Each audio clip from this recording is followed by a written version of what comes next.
সকলকে স্বাগত।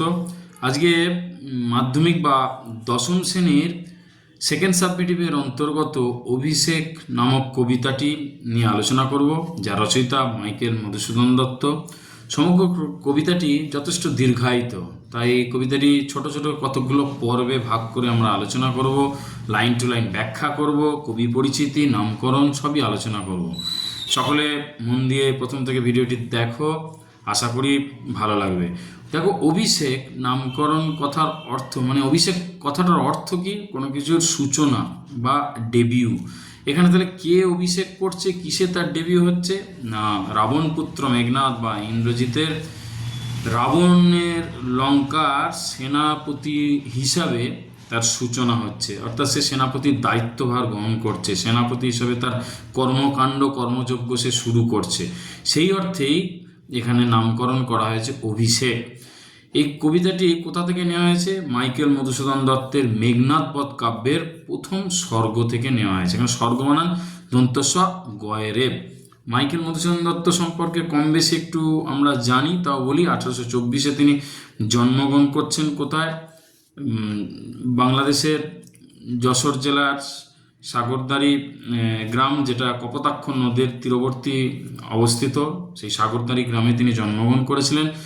তিনি ছোটবেলা থেকেই প্রতিভা এবং মেধার অধিকারী ছিলেন। অল্প বয়স থেকেই তিনি বিদেশি ইংরেজি সাহিত্যের প্রতি আকৃষ্ট হন।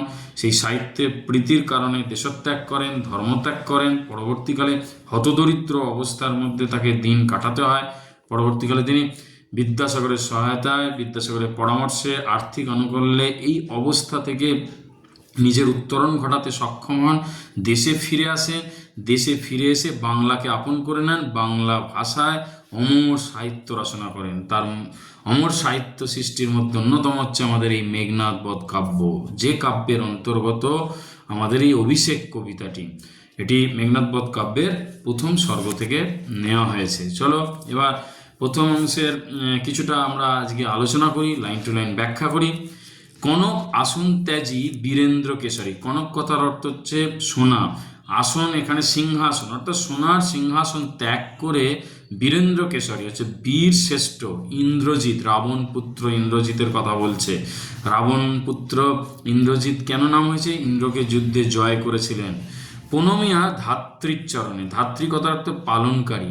আসলে কি না, প্রমোদ উদ্যানে ইন্দ্রজিৎ সখীদের নিয়ে মনোরঞ্জনে ব্যস্ত ছিলেন। এই সময় তার ধাই মা, পালনকারী মা প্রভাসার ছদ্মবেশে দেবী লক্ষ্মী তার সামনে এসে উপস্থিত হয়।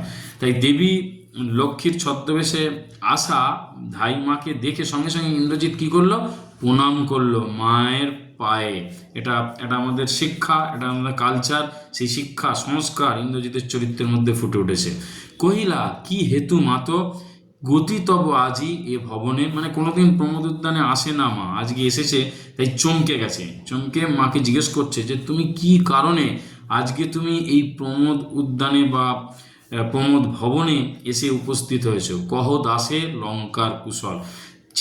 চিন্তান্বিত হয়ে পড়েছে ইন্দ্রজিৎ, যে মা কোনোদিন এখানে আসে না, আজকে এখানে এসেছে। তাই সঙ্গে সঙ্গে তার মনের মধ্যে কিছু প্রশ্ন জাগছে যে আমার লঙ্কা ভালো আছে তো, লঙ্কার মানুষজন ভালো আছে তো। লঙ্কা মানে স্বর্ণ লঙ্কা, রাবণের লঙ্কার কথা বলা হচ্ছে। তাই জিজ্ঞেস করছে যে মা, লঙ্কার সমস্ত খবরাখবর সব ঠিক আছে তো? কুশল মানে মঙ্গল আছে তো? শিরচুম্বী ছদ্মবেশী অম্বুরাশি সুতা উত্তরিলা হায়। শির মানে হচ্ছে মাথা, আক্ষরিক অর্থে মাথা, আসলে কপালে। চুম্বী মানে চুম্বন করলো। ছদ্মবেশী মানে ছদ্মবেশে যে এসেছে, কে এসেছে? অম্বুরাশি মানে সমুদ্র এর কন্যা, সমুদ্র রাজার কন্যা। সুতা মানে কন্যা।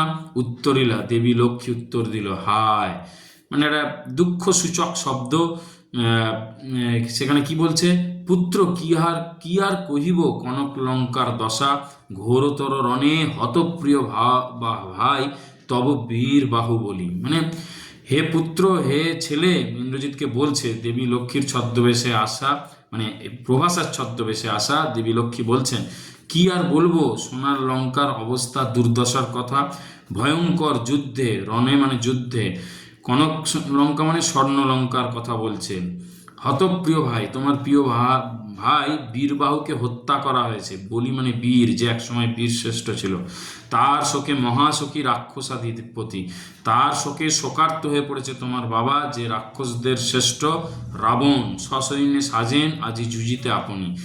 তিনি তার ছোট ছেলের এই মৃত্যুর প্রতিশোধ নেবার জন্য তিনি যুদ্ধের সাজে সজ্জিত হচ্ছেন সৈন্যদের সঙ্গে, এবং যুদ্ধক্ষেত্রে যাবার জন্য সব রকম প্রস্তুতি তার নেওয়া হয়ে গেছে।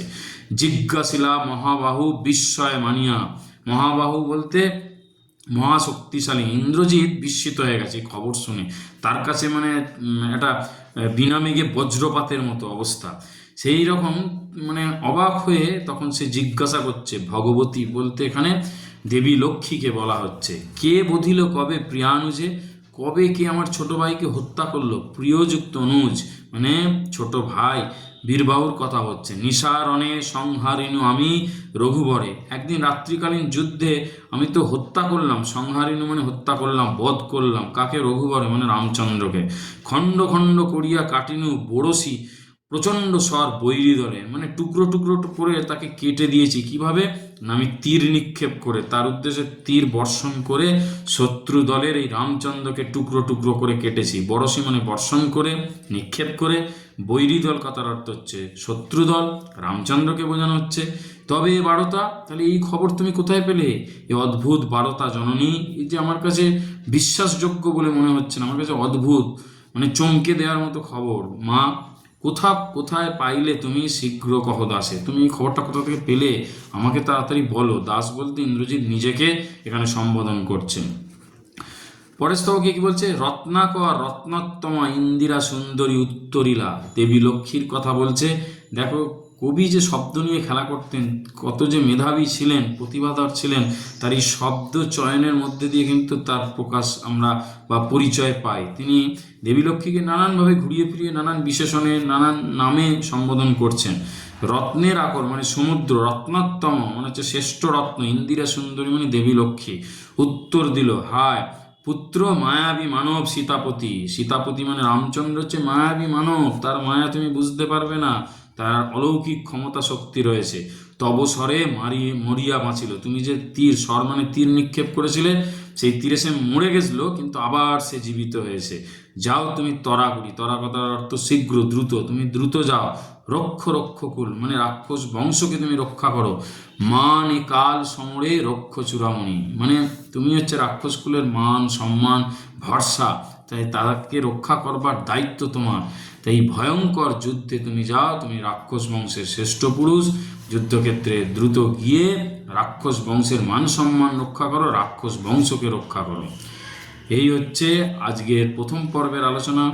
আশা করি যদি ভালো করে শোনো উপকৃত হবেই। ধন্যবাদ।